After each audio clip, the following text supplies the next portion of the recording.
বাংলাদেশে সাংবাদিকতা যেন এক কঠিনতম কাজের নাম হয়ে দাঁড়িয়েছে, বিশেষ করে 2024 সালের জুলাই গণ অভ্যুত্থানের পর।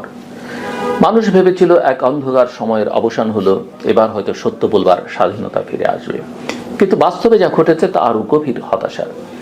গত এক বছরে সাংবাদিকদের বিরুদ্ধে 250টিরও বেশি মামলা হয়েছে, এমনকি শুধু ফেসবুকে মতামত প্রকাশ করলেও মামলা হয়েছে। এগুলোর অধিকাংশই রাজনৈতিক উদ্দেশ্যে প্রণোদিত এবং সুপরিকল্পিত। এইরকম একটা বাস্তবতায় গণমাধ্যমে কাজ করা মানে নিজের নিরাপত্তাকে প্রতিদিন জুয়া হিসেবে দাঁড় করানো। অধিকাংশ সাংবাদিক এখন আত্মনিয়ন্ত্রণে অভ্যস্ত। কেউ যেন সত্য বলে ফেলেন এমন ভয়ই অনেক রিপোর্ট ঠান্ডা ঘরে জমা থাকে। অনুসন্ধানী সাংবাদিকতা আজ বিলুপ্ত প্রায়। বড় বড় মিডিয়া হাউসগুলো এখন মালিক ও স্পন্সরের স্বার্থে পরিচালিত হয়। পেশাদারিত্ব সেখানে নিছক মুখে বলা নীতিমালা মাত্র। জুলাই আন্দোলনের পর সরকার পরিবর্তন হলেও আগের দমনমূলক আইনি কাঠামো কিন্তু প্রায় একই রয়ে গেছে।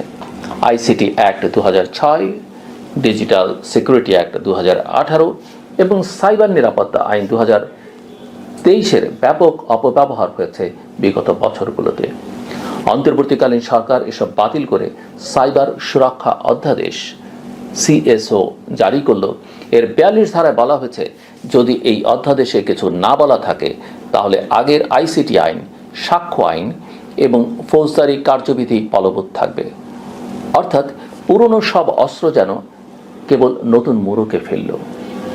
সবচেয়ে ভয়ঙ্কর ব্যাপার হলো, এই নতুন অধ্যাদেশেও অস্পষ্ট, ইচ্ছে মতো ব্যাখ্যা করার মতো কিছু শব্দ আছে, যেমন রাষ্ট্রবিরোধী কার্যকলাপ, জাতীয় নিরাপত্তা, গুজব এবং জনমনে বিভ্রান্তি। এগুলোর কোনো সংজ্ঞা নেই, কিন্তু দমন করবার জন্য এগুলোই যথেষ্ট। তবে সরকারের পক্ষ থেকে কিছু ইতিবাচক উদ্যোগও চোখে পড়েছে, যদিও তা এখনো বাস্তবে কতটা প্রভাব ফেলবে তা নিয়ে প্রশ্ন রয়েছে।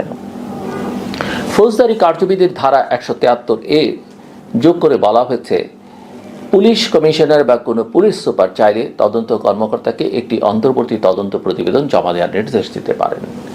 এই প্রতিবেদনে যদি দেখা যায় কোনো ব্যক্তির বিরুদ্ধে অপরাধের পর্যাপ্ত প্রমাণ নেই, তাহলে আদালতের অনুমোদন নিয়ে মামলা থেকে অব্যাহতি চাওয়া যাবে। আবার পরবর্তীতে প্রমাণ মিলে গেলে সেই অভিযুক্তকে ফের বিচার করা যাবে। এটা একভাবে ভুয়া মামলার বিরুদ্ধেও প্রতিরোধের ব্যবস্থা হলেও প্রশ্ন থেকে যায়, এটা কতটা রাজনৈতিকভাবে নিরপেক্ষভাবে প্রয়োগ হবে। গণমাধ্যম সংস্কারে আন্তরিক কিনা সরকার, তা নিয়ে বহু প্রশ্ন রয়েছে। আপনারা জানেন যে একটা সংস্কার কমিশন করা হয়েছিল, মিডিয়া রিফর্ম কমিশন। তারা দুটো খসড়া আইনের খসড়া অধ্যাদেশ দিয়েছে। একটা হচ্ছে ন্যাশনাল মিডিয়া কমিশন অধ্যাদেশ 2025 এবং আরেকটা হচ্ছে সাংবাদিক সুরক্ষা অধ্যাদেশ 2025। সেটা তারা প্রস্তাব করলে এখন পর্যন্ত তা কার্যকর হয়নি। এমনকি মিডিয়া রিফর্ম কমিশন থেকে একটা সংক্ষিপ্ত প্রস্তাবনাও প্রধান উপদেষ্টার অনুরোধে তাকে দেওয়া হয়েছিল, সেটারও কিছু করা হয়নি। এবং ওই যে মিডিয়া কমিশন অধ্যাদেশ, সেখানে ওয়ান হাউস ওয়ান মিডিয়া নীতিমালার কথা বলা হয়েছে, অর্থাৎ একজন ব্যক্তি বা প্রতিষ্ঠান একাধিক মিডিয়া মালিক হতে পারবেন না। এটা ভালো উদ্যোগ হলেও বাস্তবে মিডিয়া কিভাবে মালিকানা বদল করে হাত বদল হয় তা সবাই জানে। এদিকে 28 জুলাই প্রেস কাউন্সিলের নতুন কমিটি গঠন করে তথ্য মন্ত্রণালয়, কিন্তু এই কমিটিতে কিছু সদস্যের নাম অন্তর্ভুক্ত করা হয়েছে তাদের অজ্ঞাতে, যেমন নিউজ সম্পাদক নুরুল কবির। এমন ঘটনা শুধু শিষ্টাচার বিরোধী নয়, সরকারের সদিচ্ছারও বড় প্রশ্ন তোলে। মিডিয়া সংস্কারের নামে নতুন কমিশনের খসড়া তৈরি হচ্ছে, আবার পুরনো প্রেস কাউন্সিল আইনকে কার্যকর করা হচ্ছে। দুটো কিভাবে একসাথে চলে? বড় প্রশ্ন হচ্ছে, সরকার কি আদৌ চায় সাংবাদিকদের সুরক্ষা নিশ্চিত করতে, নাকি তারা আরেকটি প্রতারণামূলক কাঠামো তৈরি করছে? কারণ প্রেস কাউন্সিল আইন 1974 অনেক দুর্বলতা এবং নিয়ন্ত্রণমূলক বিধানে পূর্ণ। সেখানে সাংবাদিকদের স্বাধীনতা নিশ্চিত করার মতো বাস্তবিক কোনো ব্যবস্থা নেই। এই আইনে পরিবর্তন ছাড়া কাউন্সিল গঠন মানে পুরনো শাসন কাঠামোর ভেতরেই গণমাধ্যমকে বন্দী রাখা। এত সবার পেছনে রয়েছে সাংবাদিক ইউনিয়ন ও মিডিয়া মালিকদের দুর্বলতা। সাংবাদিকদের প্রতিনিধিত্বকারী সংগঠনগুলো নিজেরাই রাজনৈতিক বিভাজনে আক্রান্ত। এক অংশ সরকার ঘেঁষা, আরেক অংশ বিরোধী শিবিরে। এই অবস্থায় তারা নিজের পেশার স্বাধীনতার প্রশ্নে ঐক্যবদ্ধ হতে পারছে না।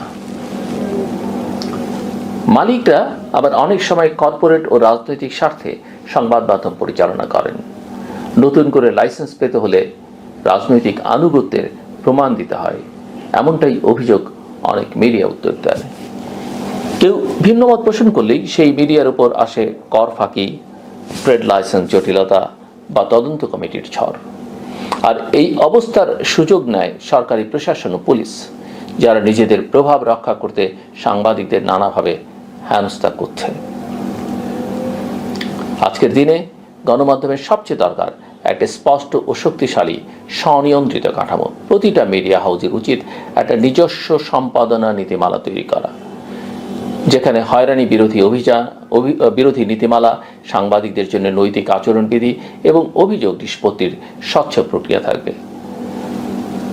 সাংবাদিকদের বিরুদ্ধে অপপ্রচার হয়, মিথ্যা অভিযোগ আনা হয়, তাদের জন্য নির্দিষ্ট নীতিমালা থাকা দরকার, যেখানে কোনো ব্যক্তি, প্রতিষ্ঠান বা রাজনীতিবিদ যদি মিডিয়ার বিরুদ্ধে কোনো অভিযোগ করতে চায়, তারা যেন সুনির্দিষ্ট প্রক্রিয়ার মাধ্যমে সেটি তুলতে পারেন। এই অভিযোগ তদন্ত করবার জন্য স্বাধীন, নিরপেক্ষ এবং স্বচ্ছ তদন্ত প্রক্রিয়া থাকা দরকার।